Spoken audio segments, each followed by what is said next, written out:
Tapi kalau saya dengar orang Jepang itu yang paling susah ketika harus masuk Islam adalah makan daging babi. Karena hampir semua menu ada babinya gitu kan. Itu gimana kamu cara melepas kebiasaan itu? Sebelum masuk Islam, saya minum alkohol. Saya makan misalkan babi gitu. Tapi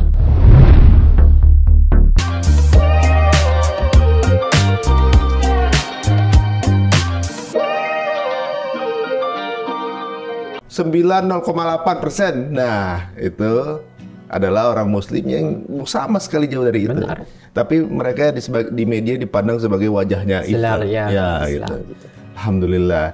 Tapi sekarang ini kan kalau kita lihat ya, menjadi seorang Muslim juga bukan perkara mudah ya, gitu kan. Apalagi mungkin KJ waktu pertama kali ini kan masih usianya waktu masuk Islam tuh masih 20. 22, 21 ya. Nah, ini kayak bukan ngomong orang Jepang ya. Asli mereka udah tahu banget bahasa Indonesia. 21, masih muda banget. Masih muda waktu itu. Jadi orang Islam tuh berat, ada puasa, ada sholat 5 waktu gitu. Itu gimana ngejalaninnya? Merasa terbebani nggak? Sebelum masuk Islam, saya merasa pressure. 5 kali sholat. Mungkin tidak bisa. Saya sibuk. Gitu. Saya mau tidur kalau pagi ya. Gitu. Tapi setelah saya masuk Islam, saya merasa yang penting itu niat, intention. Sebelum masuk Islam, saya minum alkohol. Saya makan misalkan babi gitu. Tapi kalau ada niat, keinginan berhenti gitu. Saya bisa berhenti minum alkohol langsung. Langsung berhenti? Langsung. Karena ada niat. Saya belajar dulu kenapa orang Muslim tidak minum.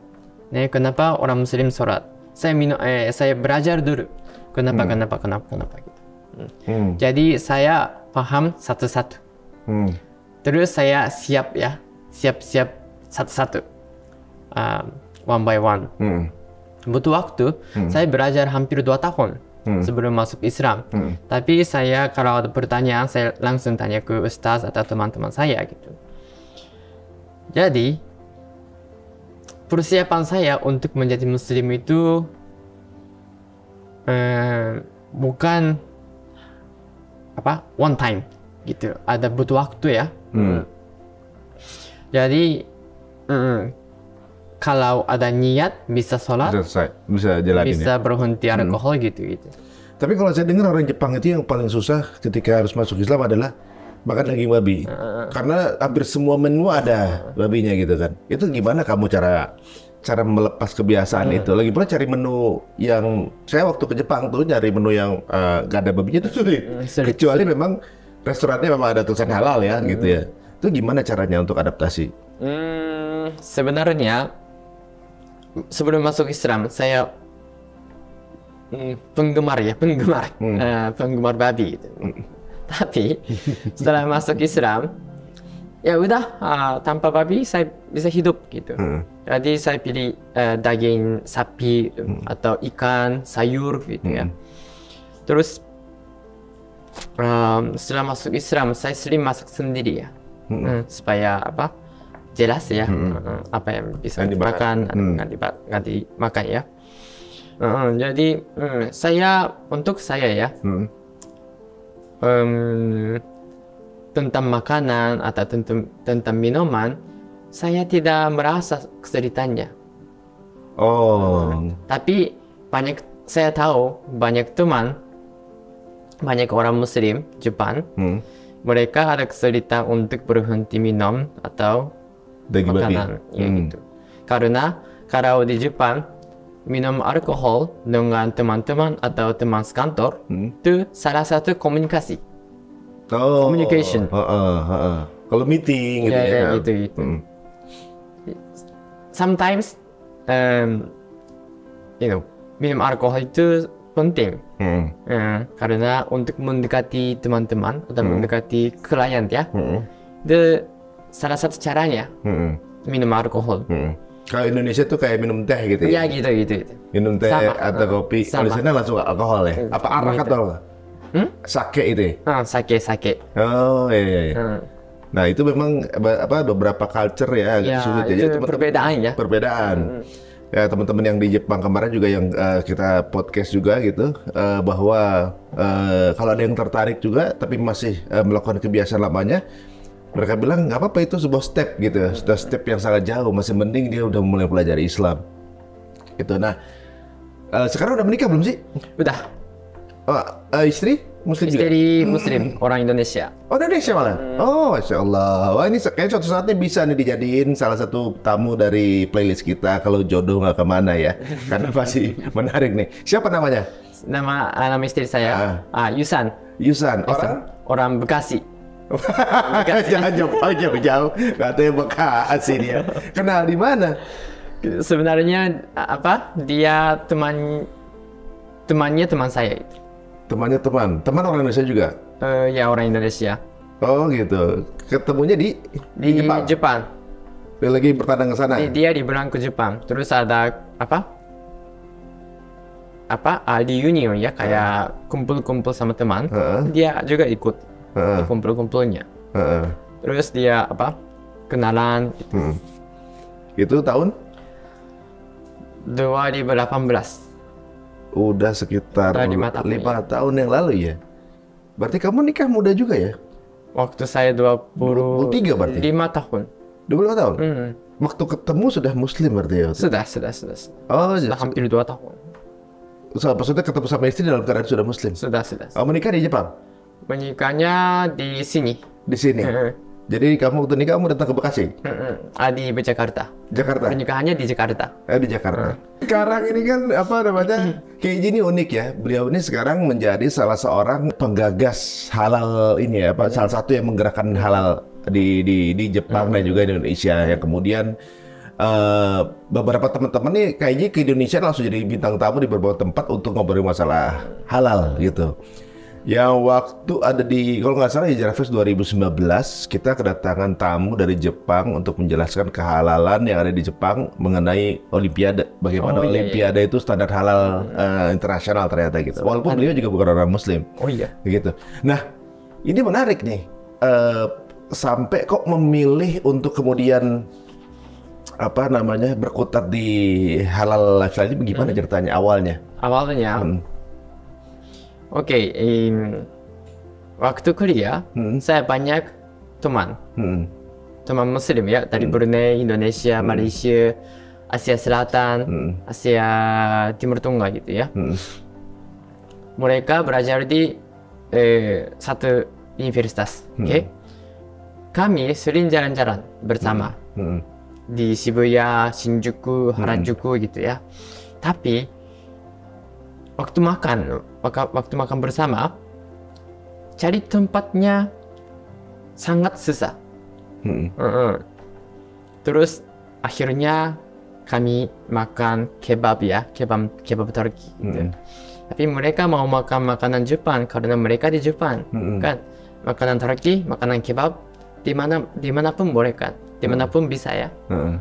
Tapi kalau di Jepang mereka mau coba yakiniku, ramen, sushi gitu ya. Tapi sering mengandung babi atau alkohol gitu. Tapi sebagai orang Jepang, saya mau mereka coba makanan Jepang. Jadi saya mau mempromosikan tentang informasi halal ke Muslim dan orang Jepang. Untuk orang Jepang, mereka tidak tahu tentang makanan halal atau tentang halal sendiri kan. Jadi kalau mereka sudah tahu, mereka bisa coba membuat menu baru untuk opsi halal gitu. Jadi saya mulai bekerja sebagai konsultan ya, konsultan dan media konten ya. Nah, terakhir ke Jepang itu ternyata kalau kita search halal restoran gitu di sana, ternyata ditemukan ada beberapa tempat gitu. Udah mulai banyak gitu ya. Sampai ada tempat tempura ada halalnya, ada logo halal segala macam, ada juga barbecue gitu. Udah jadi asal kita nyari ketemu gitu ya. Waktu zaman kamu pertama kali itu belum terlalu banyak di sekitar Sejak 2015 semakin banyak restoran halal. Karena mereka menargetkan Olympics. Tokyo Olympics. Ya. Sebelum itu susah untuk mencari makanan halal di Tokyo, di Jepang sendiri. Ya, tapi memang kalau kita ke Jepang kepengen makan makanan Jepang yang halal gitu ya. Nah, menikah dengan orang Indonesia sulit nggak? Menurut saya tidak sulit. Nggak sulit ya. Apalagi mungkin orang Bekasi, Jawa Barat makannya mudah kan? mungkin. Iya, makan cukup hijau-hijau aja bisa masuk. Kalian tinggal di Jepang? Tinggal di Jepang. Tinggal di Jepang. Udah punya keturunan? Ya, ada satu. Oh gitu. Bagaimana istri adaptasi di sana bagaimana? Santai aja? Santai aja. Masak di rumah berarti? Masak di rumah. Oh, istri di sana kerja? Istri juga kerja di Jepang, di Tokyo. Oh, sebagai? Sebagai apa? Trading company. Oh. Trading. Keren juga ya. Jadi ibaratnya ini kayak suatu saat benar sepasang nih harus datang ke sini sama istri kita ngobrol mengenai suami istri, ini menarik. Nah, sekarang yang saya tertarik ini justru ini loh. Bahasa. Kamu bisa begitu lancar sih pakai bahasa Indonesia? Sebenarnya saya pernah tinggal di Bandung selama 2 tahun. Oh, itu dia. Ternyata ketahuan. Kapan tuh tadi nggak ketahuan tuh? Indonesia datang ke Brunei, balik lagi Jepang, lagi Indonesia lagi bisnis gitu. Ini ke Bandung kapan? Tahun berapa? Tahun 2019. Oh, 19. Ya. Waktu itu saya kerja di Dago, tinggal di Antapani. Oke. Sama istri? Sama istri. Oh, jadi orang Bandung. Kumaha damang? Terus di kantor selain saya semua orang Indonesia. Oke. Waktu itu saya bisa bahasa Indonesia tapi sedikit saja. Oke. Tapi kadang-kadang pegawai orang Indonesia, pegawai lokal, mereka ngobrol ya di belakangnya, pakai bahasa Indonesia. Tapi saya tidak bisa dengar, saya tidak paham ya. Tapi saya mau paham mereka ngomong apa? Ya lagi ngomong apa gitu ya. Jadi saya selalu ya berusaha dengar percakapannya gitu. Jadi 2 tahun saya berusaha tanpa buku teks. Saya bisa berkomunikasi, saya bisa dengar, saya bisa membaca gitu. Terus bisa paham? Bisa paham. Terus tahun lalu saya ikut lomba pidato. Jadi saya menang juara 1. Lomba pidato bahasa Indonesia? Bahasa Indonesia. Antar orang Jepang apa orang Indonesia? Antara orang asing. Antara orang asing? Di Indonesia? Di Indonesia, di BIPA. Di? BIPA. Tahu program BIPA itu bahasa Indonesia untuk pelajar asing. Ada programnya untuk orang asing. Jadi negara-negara lain ada orang Cina, orang Uzbekistan, orang Mesir gitu. Ternyata juara 1 orang Jepang. Awalnya cuma dari kepengen dengerin karyawan ngomong apa gitu ya. Dengerin karyawan ngomong motivasinya apa. Itu. Motivasinya itu. Waktu itu di Bandung itu kerja apa tuh? Kerja di lembaga bahasa Jepang. Tapi saya bukan pengajar, saya sebagai manajer. Oh gitu. Manajemen. Berarti selesai di Indonesia tahun 2020. Pandemi dong? Pandemi, selama pandemi. Terus kembali ke Jepang? Kembali ke Jepang. Oh ya, jadi baru 2-3 tahun lagi balik ke Jepang gitu ya. Nah, kenapa memutuskan pindah ke Jepang lagi? Sebenarnya gara-gara kondisi pandemi. Kalau waktu itu di sini situasinya parah banget ya. Terus sebagai orang asing sangat khawatir. Dan waktu itu saya mau mendirikan perusahaan sendiri. Jadi saya siap-siap mendirikan perusahaan sendiri di Indonesia. Tapi agak sulit ya untuk orang asing mendirikan perusahaan di sini. Jadi saya memutuskan mendirikan perusahaan di Jepang gitu. Jadi sekarang saya punya satu perusahaan. Oh, di Jepang, mengenai halal ini? Beda, sekarang saya punya perusahaan rekrutmen. Rekrutmen untuk orang bekerja di Jepang? Yes. Oh. Jadi kalau ada orang Indonesia mau bekerja di Jepang, saya kasih lokal ya, lowongan kerja di Jepang. Oh. Terus saya bantu mereka untuk bekerja di Jepang. Wah, jadi teman-teman semua kalau nonton YouTube kita dari kemarin, kita sempat wawancara sama Neo Japan.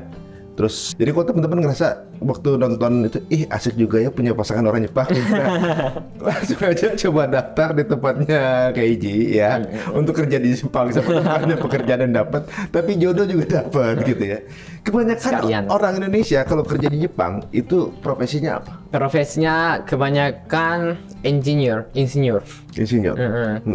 Bikin robot, bikin motor, mobil gitu ya. Itu paling dibutuhkan di Jepang. Oh begitu. Ada mungkin yang bisa di-share ke teman-teman semua yang ada di sini nih, orang Indonesia ya. Apa sih spirit dari orang Jepang? Kan kalau orang Indonesia dan orang Jepang tuh, mereka tuh kan high pace ya. Kalau jalan cepat, buru-buru, waktu semuanya serba. Itu kayaknya perlu ditiru sama orang Indonesia. Apa tuh yang bisa dijadikan contoh? Itu salah satu pendidikan. Karena orang Jepang diajarkan supaya tidak memalukan orang lain. Jadi kalau saya merepotkan orang lain, orang tua saya malu dan memarahi saya. Oh iya. Itu salah satu ide untuk pendidikan orang Jepang. Kalau orang Muslim, kita dipantau sama Allah Subhanahu wa Ta'ala. Allah knows you, Allah hear, Allah watch you, right? Tapi kalau di Jepang, orang tua atau orang sekitar Anda, lihat Anda. Sosial. Community watch you. Jadi ini agak perbedaan ya. Jadi orang Jepang sering bersih ya, membersihkan tempatnya, kamarnya, terus on time ya, punctual gitu. Itu karena pendidikan itu. Nah, ini keren nih teman-teman ya. Ini baru kita bisa tahu ya yang membedakan. Jadi ibaratnya gini, di Jepang tuh merasa selalu diawasi. Jadi kita harus menjadi orang yang terbaik, gitu kan. Diawasi dan kemudian kita jangan sampai bikin orang lain juga repot atau juga mungkin kecewa gitu ya. Nah, kalau bagi orang Muslim itu diawasi oleh Allah gitu ibaratnya. Tapi semestinya orang Muslim itu jauh lebih tertib semestinya, karena yang ngawasin bukan orang lagi tapi langsung Tuhan gitu.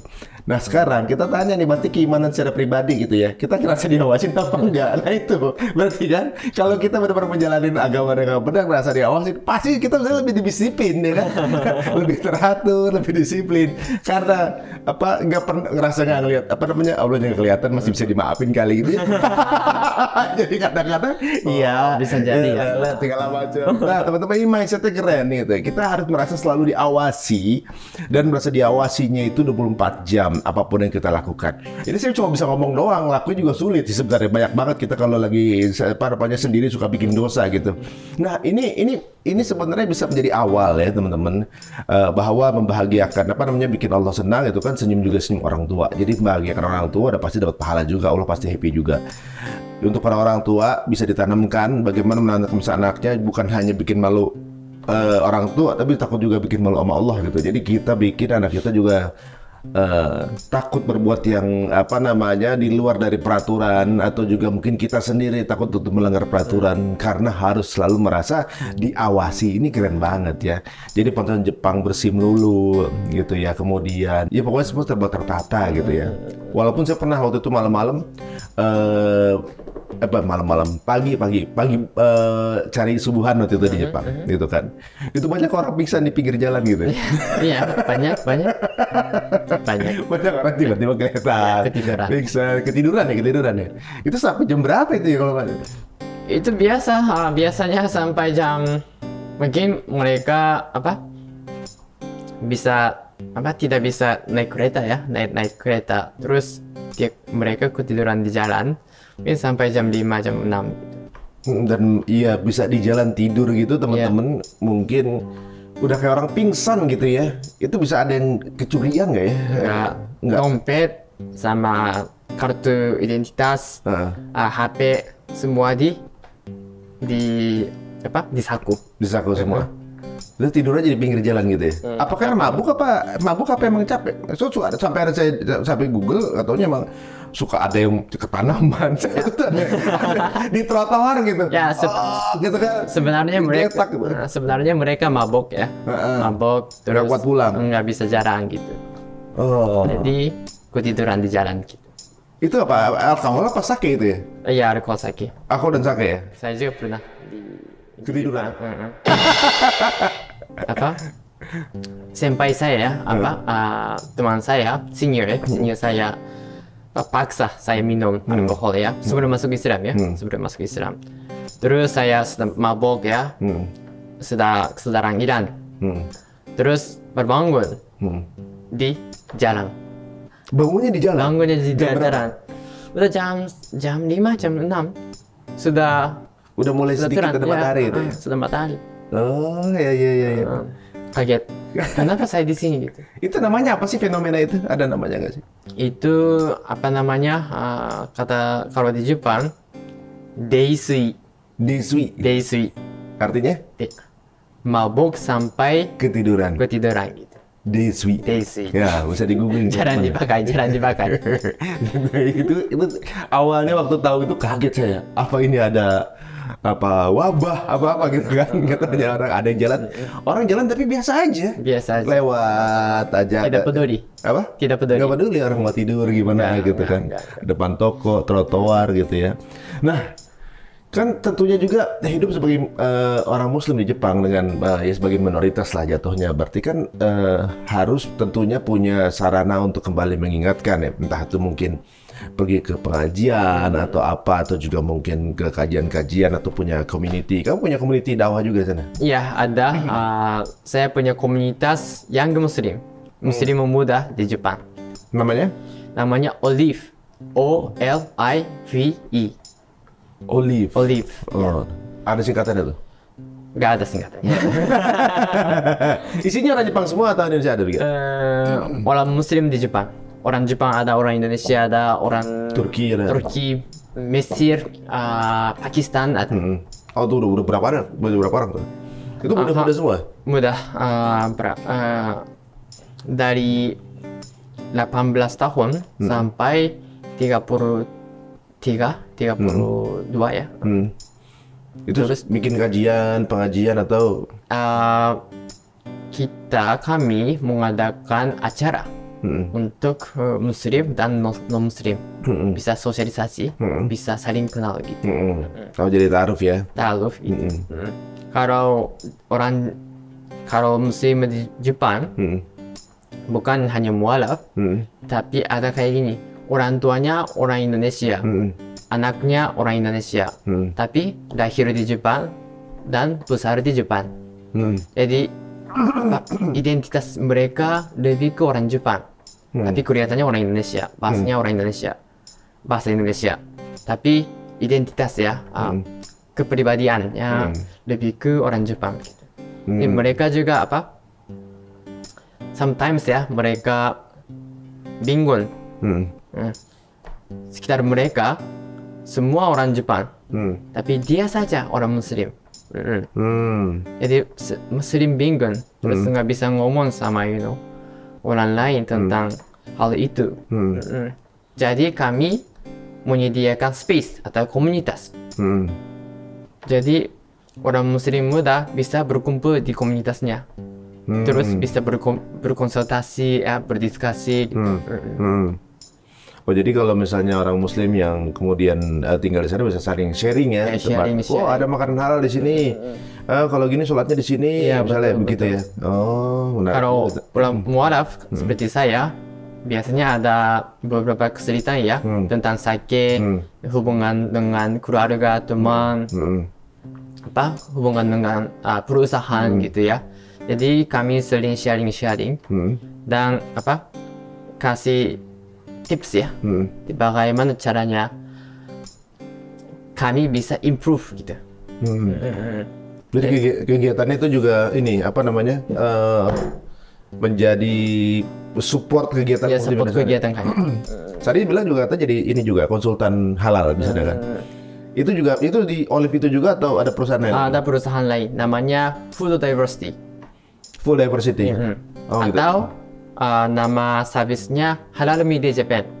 Halal Media Japan. Oh, jadi kalau mau buat restoran di sana yang berstandar halal. Ada Instagram, ada Facebook, YouTube. Gitu. Oh ya. Medianya.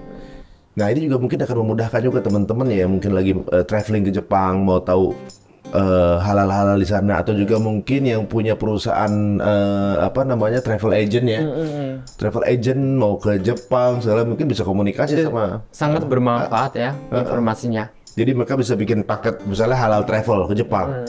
Udah bisa konsultasi kan. Tempatnya sini kayak misalnya restoran sushi halal di Tokyo ada?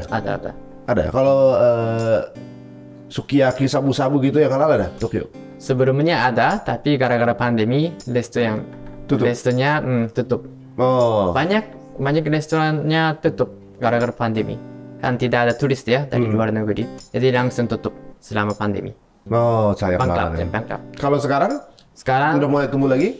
Udah mulai tambah. Tapi masih proses.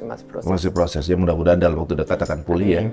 Nah kamu sebagai Muslim di sana kan biasanya gini, Muslim tinggal di minoritas itu suka kadang-kadang ada pressure atau juga mungkin sedikit intimidasi gitu ya. Karena mungkin kesalahpahaman dari orang-orang sekitar mengenai pandangan mengenai Islam. Kalau kamu pernah di Jepang ada nggak sih? Saat ini saya belum berpengalaman. Tapi kalau di Jepang kan muslimnya minoritas kan. Kalau ke masjid kan kalau di Indonesia kalau masjid semua orang Indonesia kan. Tapi kalau di Jepang ke masjid ada berbagai negara. Pakistan, Bangladesh, Turki, Jepang, Indonesia, Malaysia, Uyghur, Rohingya gitu. Jadi berbagai latar belakang, tapi satu agama. Kami menjadi keluarga. Ini salah satu hal yang penting untuk orang Muslim, untuk saya. Ini menarik teman-teman semuanya. Untuk yang tertarik untuk kenal lebih lanjut dengan Keiji ini, langsung aja add Instagramnya apa? Super Kogeji. YouTube Super Kogeji. Super Kogeji juga. Aslinya namanya apa? Keiji Wada. Keiji itu nama sendiri, Wada itu nama keluarga. Wada, nama keluarga. Sebenarnya mirip kayak kalau kita lagi naik haji. Haji Wada. Oh iya, mirip. Kebetulan. Wah, siapa tahu ini menjadi wasilah suatu saat lagi nanti mungkin keluarga dari Keiji ini akan berangkat haji ya. Amin gitu. Ya, istri juga menonton di rumah. Kita akan tunggu istri dari Keiji untuk nanti bikin family talk kita bareng. Jika dirasa bermanfaat, monggo silahkan di-share teman-teman semuanya. Kalau mau ke Jepang, monggo silahkan DM langsung ya. Sampai ketemu lagi di episode berikutnya Cerita Untung. Assalamualaikum warahmatullahi wabarakatuh.